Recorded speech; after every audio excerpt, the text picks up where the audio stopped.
고요한 밤, 거룩한 밤, 어둠에 묻힌 밤, 주의 부모 앉아서 감사기도 드릴 때에 아기 잘도 잔다, 아기 잘도 잔다. 고요한 밤, 거룩한 밤, 주 예수 나신 밤, 그의 얼굴 강체가 세상 빛이 되었네. 구주 나셨도다. 구주 나셨도다. 어두운 세상의 어둠에서 빛으로, 사망에서 생명으로 이 세상을 그렇게 만들기 위해서, 많은 사람들을 빛 가운데로 인도하기 위해서 아기 예수의 몸으로 이 땅에 오신 주님,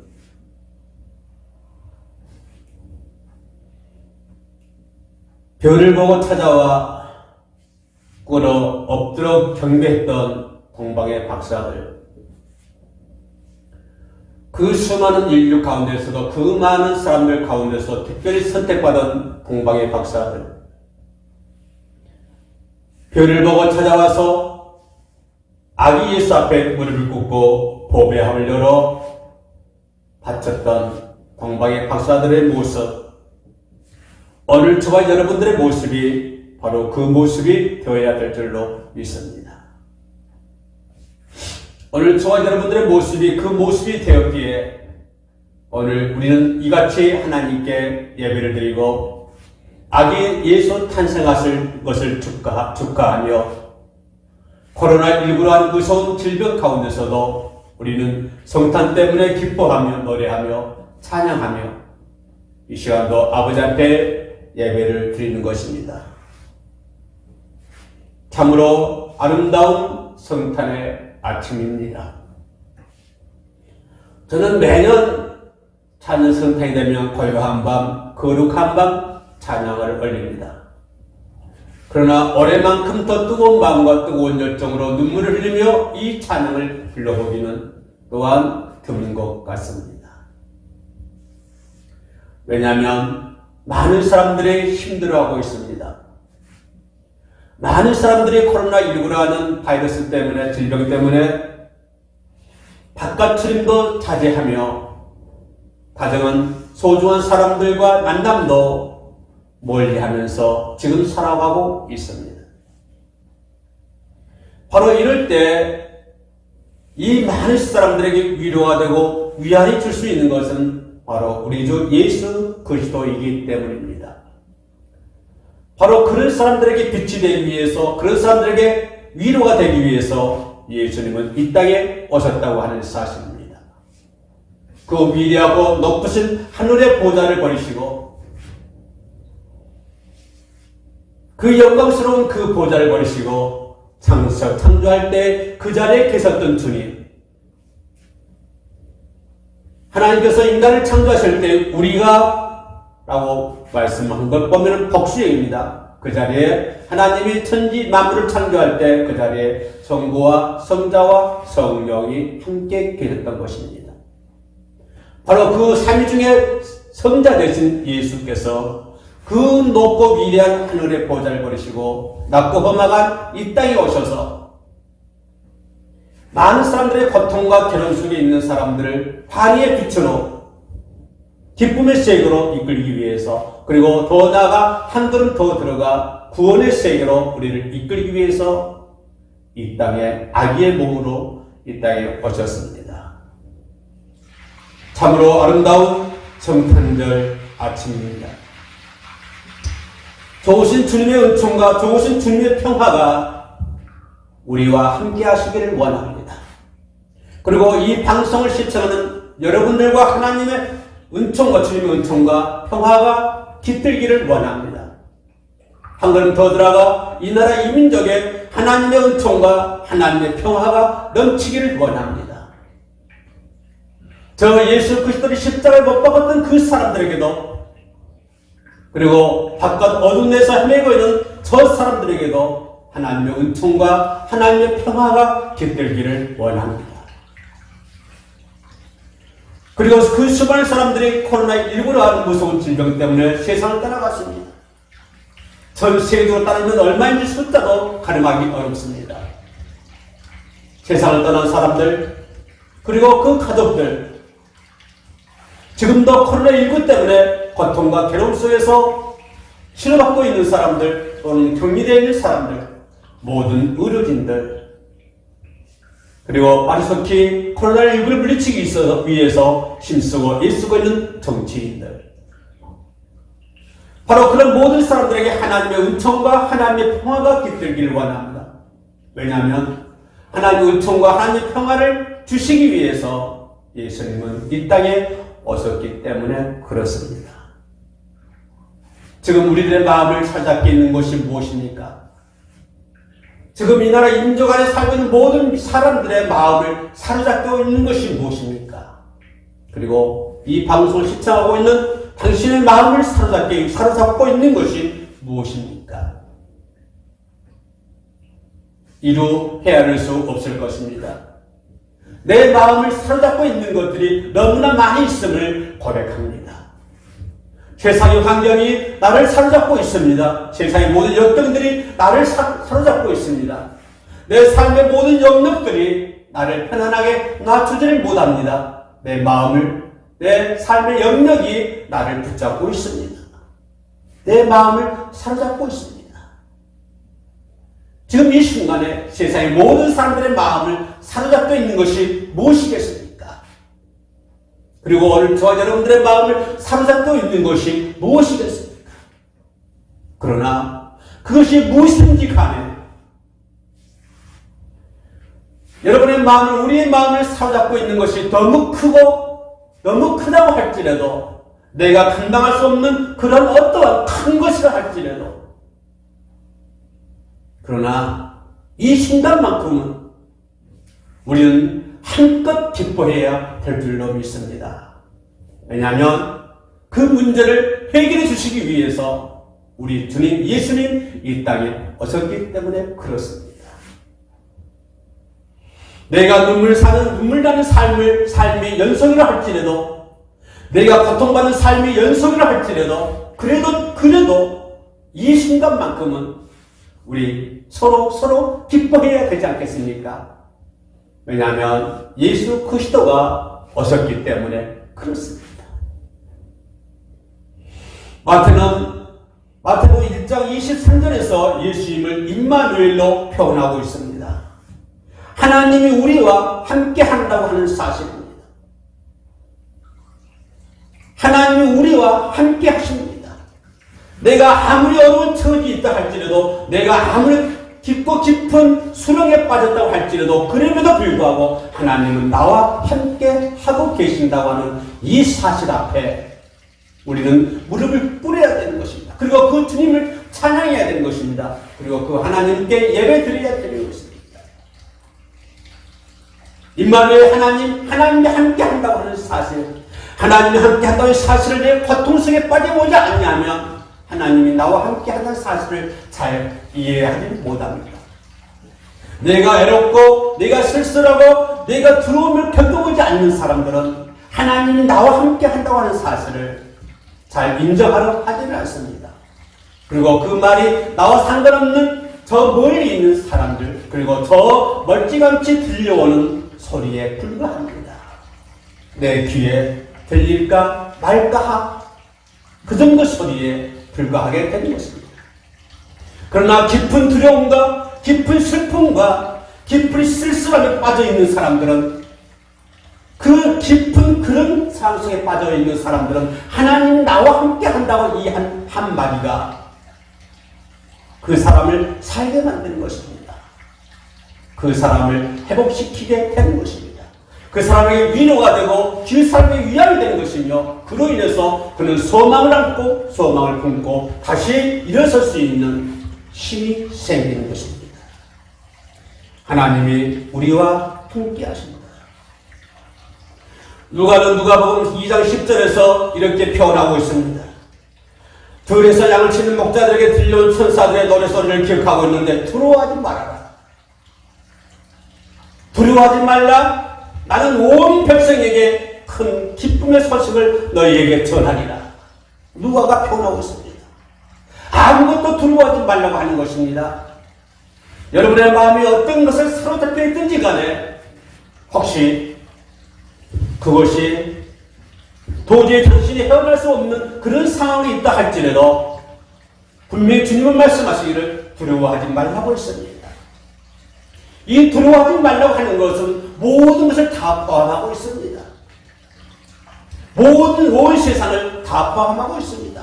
여러분이 겪고 있는 모든 환난, 모든 것들을 다 포함하고 있습니다. 이 말씀인즉 너희가 어떤 처지에 있다 할지라도 두려워하지 말라고 하는 것입니다. 두려워하지 말라고 하신 주님, 그리고 나는 온 백성에게 기쁨도 작은 기쁨이 아니라 큰 기쁨을 너희에게 전하노라. 그렇게 말씀해 주고 있습니다. 큰 기쁨의 좋은 소식, 그것이 무엇입니까?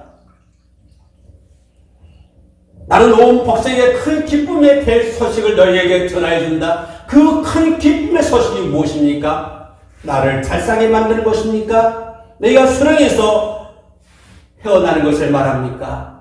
코로나19가 물러가는 것을 얘기합니까? 경제가 좋아지는 것을 원합니까? 얘기합니까?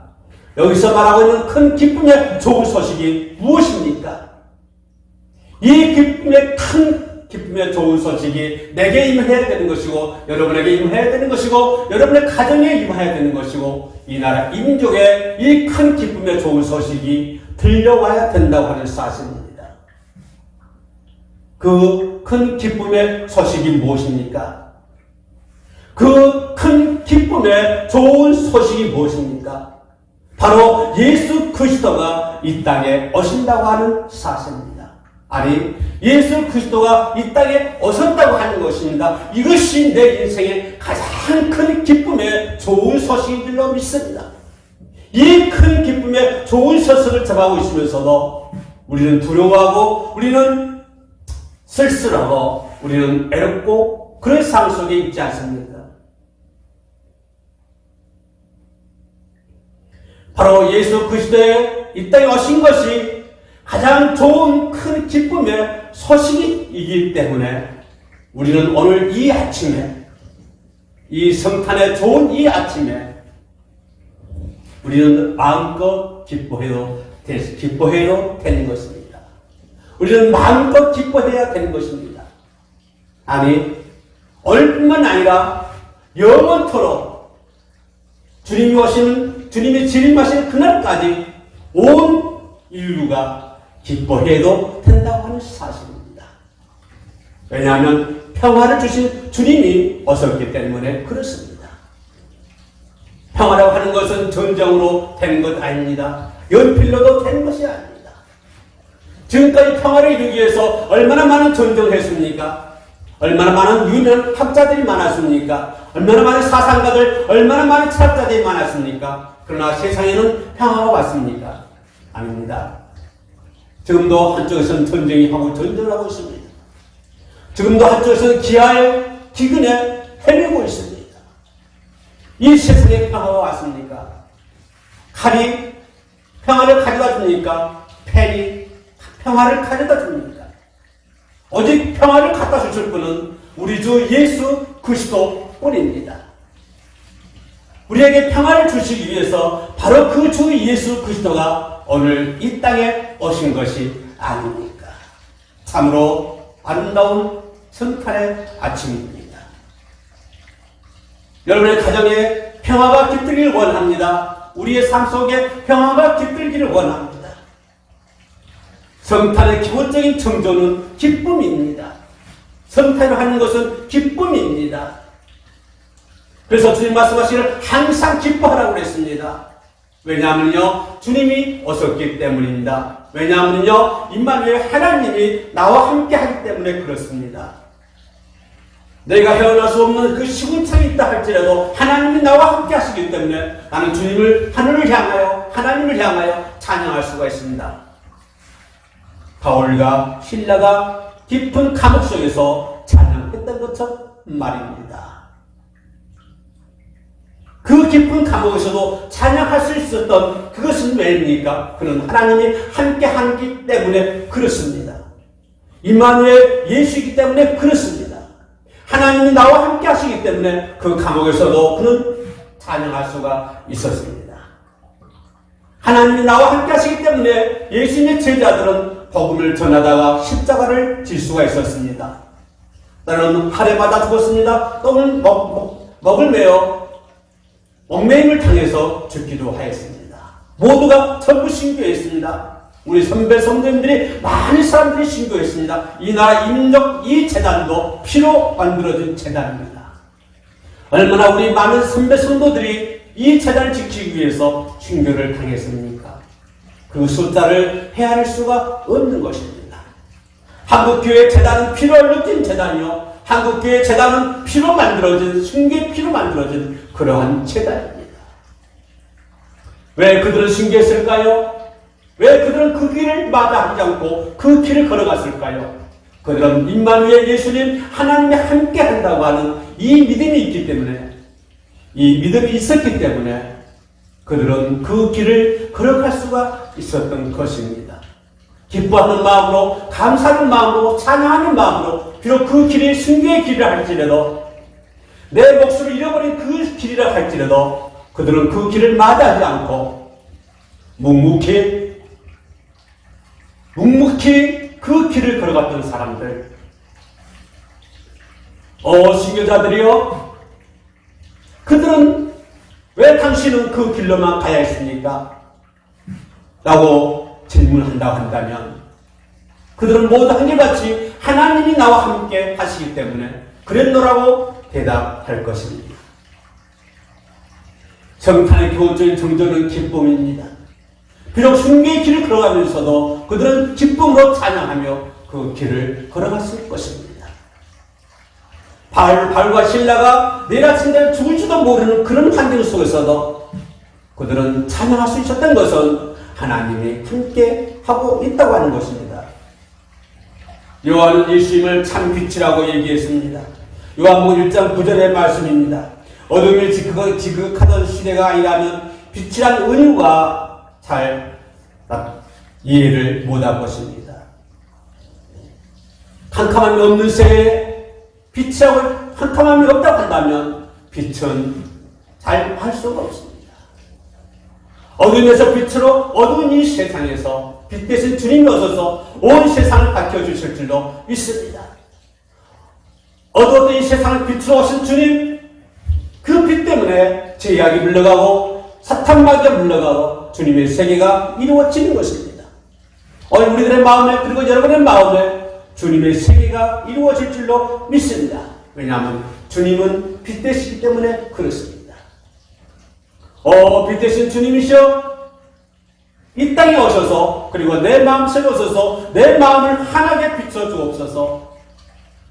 빛 되신 주님이시여, 우리들의 가정에 오셔서, 어두운 우리들의 가정에 오셔서 우리들의 가정을 비춰주시옵소서.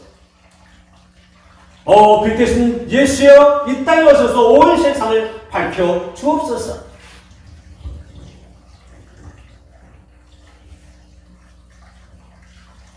이 세상에서 터져 흔들리는 것처럼 아득한 이 시대에도 주님의 든든함으로, 우리 주님은 든든함으로, 기쁨으로, 빛으로 우리 마음속에 오셨습니다. 우리들의 세계에 오셨습니다. 주님은 든든함으로, 기쁨으로, 빛으로 우리들의 마음속에, 우리의 가정에, 그리고 여러분의 아들, 딸들 위해 이 나라 이민족에 오신 줄로 믿습니다. 이 세상에서 누릴 것을 다 누리고 있는 사람들은 예수 그리스도를 알지를 못합니다. 이 세상에 이미 누릴 것을 다 누리고 있는 사람들, 다른 사람들의 고통에는 아랑곳하지 않고, 다른 사람들의 그 불우한 사람을 아랑곳하지도 않고 홀로 만족해하며 살아가는 사람들, 그 더 많은 사람들, 누릴 것을 다 누리고 있는 사람들, 자기만 만족하면 다른 사람은 어찌되든 간에 상관이 없다고 하는 사람들, 홀로 만족하는 사람들, 그들은 예수 그리스도를 맞이할 수가 없는 것입니다. 세상에서 다 누리고 있는 사람들을, 이 세상을 홀로 만족하는 사람들은 예수 그리스도를 영접할 수가 없는 것입니다. 그래서 요한복음 1장 11절 말씀에서 이렇게 말씀하고 있습니다. 그가 자기 땅에 오셨으나 그의 백성은 그를 받아들이지 않았다. 그가 그들 세계에 오셨지만, 그가 평화의 모습으로 그들 세계에 오셨지만 그들은 평화 대신 예수 그리스도를 맞이하지 않았다고 하는 것입니다. 왜 그럴까요? 그들은 왜 평화로우신 예수 그리스도를 맞이하지 않았을까요? 왜 요한복음 1장 11절에서 그거를 지적하고 있을까요? 그 시대나 지금이나 똑같은 시대입니다. 이미 이 세상에 누릴 수 있는 거 다 누리고 있는 사람들, 홀로 만족하는 사람들, 다른 사람들 죽든 말든, 다른 사람들 피가 흘리든 말든 자기만 만족하는 사람들, 그런 사람들에게는 예수의 평화가 필요 없는 것입니다. 그래서 그들은 예수 그리스도를 맞이하지 않는 것입니다. 예나 지금이나 변함없는 것이 현실입니다.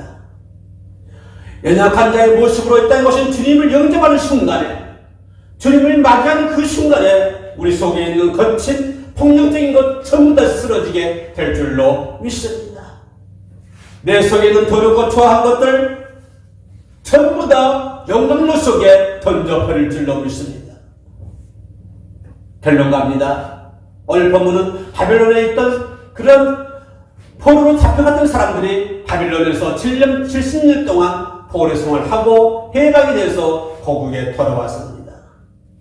벅찬 설렘 마음을 안고 나라 없는 소름 속에서 70년 동안 살다가 고향으로 자기 나라로 돌아왔지만, 막상 설렘의 마음을 안고 돌아왔지만, 벅찬 설렘을 안고 예루살렘에 귀한 사람들이지만, 그러나 현실은 그들 앞에서 너무나도 깊이 좌절했습니다. 폐허로 변해버리는 도성, 세상의 모든 나라가 폐허가 되어버렸습니다. 그것을 바라보는 순간 억장이 무너졌습니다. 그 나라가 폐허한 것이 문제입니까? 더 깊은 것은 사람들의 마음입니다. 삶살이가 워낙 힘들다 보니 인심이 흉해지고 서로를 바라보는 사람들의 시선은 가파르기가 이를 데 없었습니다. 너무 힘들었습니다. 벅찬 꿈을 안고 설레는 꿈을 안고 고국으로 돌아왔지만 막상 돌아와 보니까 너무나 실망과 좌절뿐이었습니다. 어찌할 수가 없었습니다. 모든 것은 폐허로 변해버리고 사람의 인생도 흉해졌습니다. 모든 것들이 폐허로 변해버린 그 순간에 좌절과 슬픔과 실망 속에 있던 그 사람들에게 바로 하시는 말씀이 오늘 본문의 말씀입니다. 예루살렘아 일어나서 빛을 비추어라. 구원의 빛이 내게 빛이었으며 주의 영광이 아침 해처럼 너 위에 떠 올라보다. 예루살렘아 일어나서 빛을 비추어라. 빛을 비출 수 있는 저와 여러분들이 반드시 되어야 된다고 하면서 하십니다. 지금 노은 민족이 얼마나 힘들어합니까? 얼마나 큰 고통과 괴로움 속에서 살고 있습니까? 이럴 때 우리는 빛이 되어야 된다고 하는 것입니다. 주님이 말씀하시길 빛이 되어라. 그 앞에 일어나서 빛을 비추라고 말씀을 주고 있습니다. 우리는 일어나야 됩니다. 일어나서 빛을 비춰야 됩니다. 구원의 빛이 너희에게 비추었으니, 구원의 빛이 우리에게 비추었으니, 평화의 빛이 우리에게 비췄으니, 어둠이 물러가는 그 빛이 우리에게 비추었으니, 주님의 영광이 아침 해처럼 너희 위에 떠올랐도다. 주님의 영광이 아침 해처럼 우리의 머리에 떠올랐으니 일어나 빛을 발하라고 하는 것입니다. 예전이나 지금이나 다름없습니다. 우리는 일어나서 빛을 비출 수 있는 저와 여러분들이 반드시 되어야 될 줄로 믿습니다. 일어나서 빛을 비춰라. 모든 민족이 너로 인하여 복을 받으리라. 아브라함에게 맹세하셨던 말씀입니다. 모든 민족이 너로 인하여 복을 받을 것이다. 여러분들 통해서 모든 민족이 복을 받을 줄로 믿습니다. 나를 통해서 내 주변, 내 이웃, 내 주변 모든 민족이 복을 받을 줄로 믿습니다. 이것이 소명 아닙니까? 우리가 가야 할 길입니다. 땅에 있는 모든 민족이, 내 주변의 모든 사람들이 바로 당신을 통해서 복을 받아야 된다고 하는 것입니다. 바로 이것이 하나님을 믿는 이들의 소명이 아닙니까? 우리들의 소명이 아닙니까? 이 소명을 잃어버릴 때 우리는 작은 것 앞에서도 넘어지고 쓰러지고 좌절할 수밖에 없습니다. 우리는 이 소명을 망각해버리면, 우리는 이 소명을 잃어버리면, 우리는 이 소명을 던져버리면 당신은 아주 작은 것 앞에서도 쓰러지고 넘어질 수밖에 없다고 하는 사실입니다. 살다 보면 낙심된 일이 얼마나 많습니까? 그때마다 우리는 호들갑스럽게 절망감을 토로하고 있습니다. 하지만 그래도 인생은 계속되고 있습니다. 어둠과 절망과 슬픔조차도 믿음이라 하는 이 영광력 속에 다 템져버리기 바랍니다. 그리고 2021년도에는 다시 한번 일어나 빛을 비추면서 아름다운 삶을 사시기를 주님의 이름으로 축복에 올리겠습니다. 기도하시겠습니다. 현실은 자주 넘어집니다. 그래도 우리는 일어서야 합니다. 현실은 참 어둡습니다. 그래도 우리는 빛을 비춰야 됩니다. 왜냐하면 주님께서 그렇게 말씀해 주셨기 때문에 그렇습니다. 하나님, 2021년도에는 일어나 빛을 발할 수 있는 저희들이 되게 하여 주옵소서. 예수님의 이름으로 기도드립니다. 아멘.